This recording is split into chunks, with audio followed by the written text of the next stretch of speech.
Hey everyone, this is Sandy McManus with needsaribbon.com, and I'm coming to you live June 4th, 2018 from my stamp studio in my basement where it is nice and cool and not clean, but nobody needs to see that today.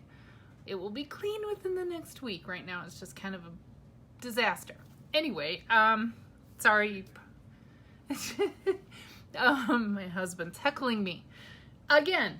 I wanted to talk about, since the new catalog is live, it went live on Friday, June 1st, and everyone can now order the fabulous new Stamparatus, the stamp positioning tool from Stampin Up. Here's the base, here's the foam mat that comes with it, and we get two double-sided plates to put our stamps on. If you've watched me before, and by the way, if anyone's watching, give me a shout. Hi, or I'm coming to you from blah, blah, blah. Just so I can see. I actually won't be very long today because I have a stamp meeting tonight where I'm going to get 40 new catalog swaps or 40 new card swaps, card exchanges. So that's kind of exciting. Fresh ideas are always welcome. Always welcome. Anyway, the new Stamparatus is $49.99, I believe.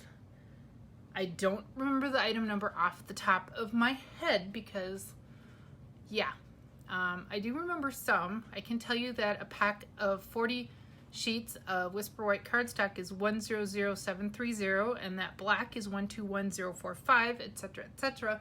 Some of those commonly ordered items, but a Stamparatus, I don't remember because I only ordered it once.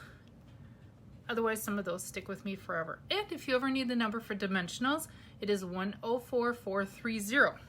Just to note that, because I'm a numbers geek sometimes. Anyway, so with the Stamparatus, to store it, I'll go over some of the basics, even if you know them. To store it, you pull your plates out of the grooves that they sit in, and it stores flat. I actually keep mine in the box that it was shipped in.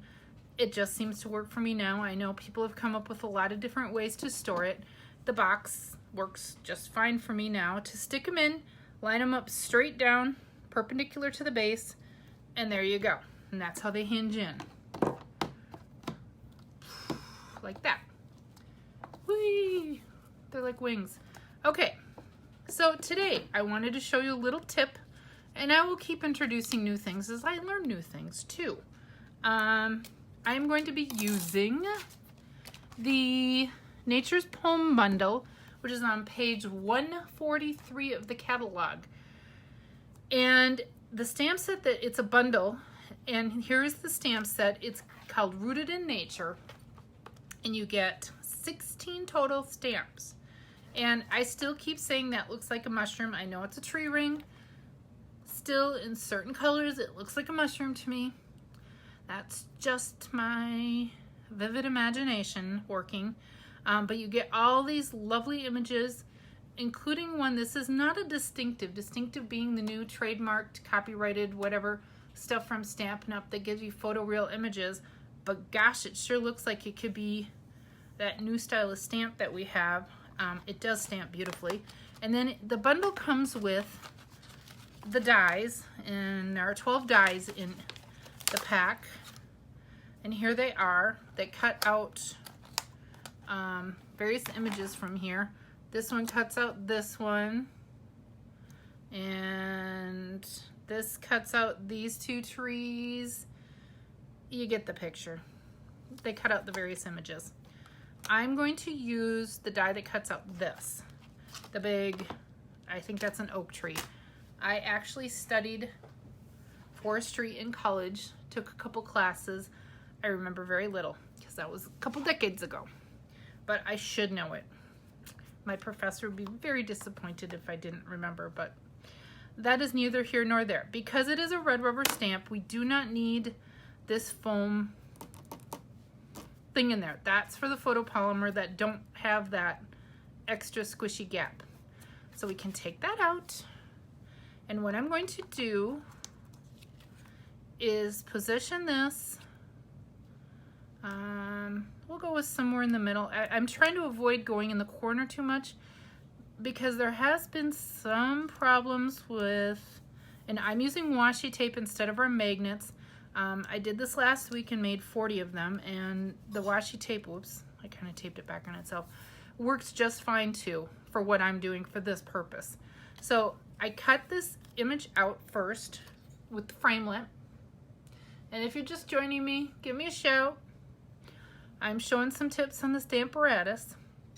So I got this image out first, and I used black cardstock, and I'll tell you why. It's one of our super thick cardstocks.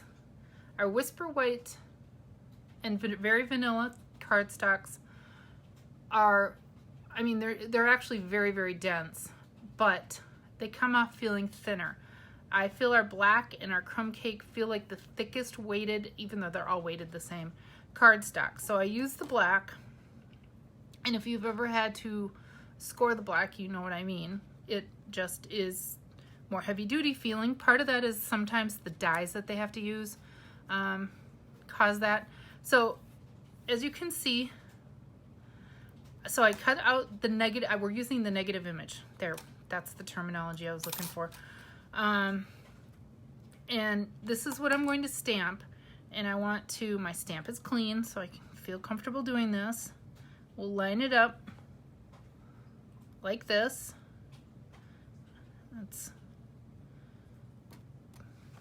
Then we'll bring our plate over, and actually we don't need this one right now, so I'm gonna pull it out just to eliminate some congestion here. And I'm gonna make sure that that is still lined up. We're gonna bring our plate down, press a little to pick it up and have it cling to the plate. Boom. Okay, you kind of see where I'm going with this. And I'm gonna use our new Granny Apple Green. I just grabbed one of our new colors that was closest to me at the time. And I thought it kind of went. So we'll ink up our, oops, you can't see that now. We're gonna ink up our stamp. And this is also a good use for those little Stampin' spots. I haven't had a problem getting a whole lot of, other than right there, a whole lot of ink on my plates. They do clean up just fine with a little water and a soft cloth, but so then we'll bring over our inked image onto our paper that we're going to stamp on. And I know some people have put something on that side so the plate doesn't kind of angle a little bit. I haven't had a whole lot of problem with that. Isn't that cool? Ta-da! And then to get this out of here, I actually, when I did 40 or 45 of them last week, I actually kept a little old piercing tool to kind of just pick a corner, and then it just lifts right out.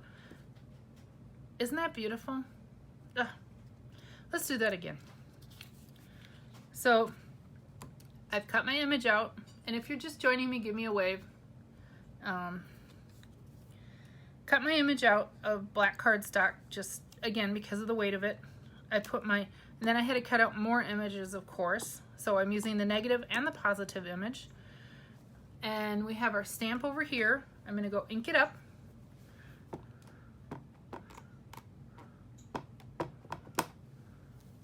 We're going to bring our plate back over, press a little bit, give a little bit of pressure, and voila! You cannot line up any better than that. Boom. Happy, happy. Okay, so that's how to use, if you have some intricate images. I recommend you cut out the negative, use the negative image as a positioner if you have a lot of them. If you're just doing one, you know, you don't have to go through such an elaborate setup. But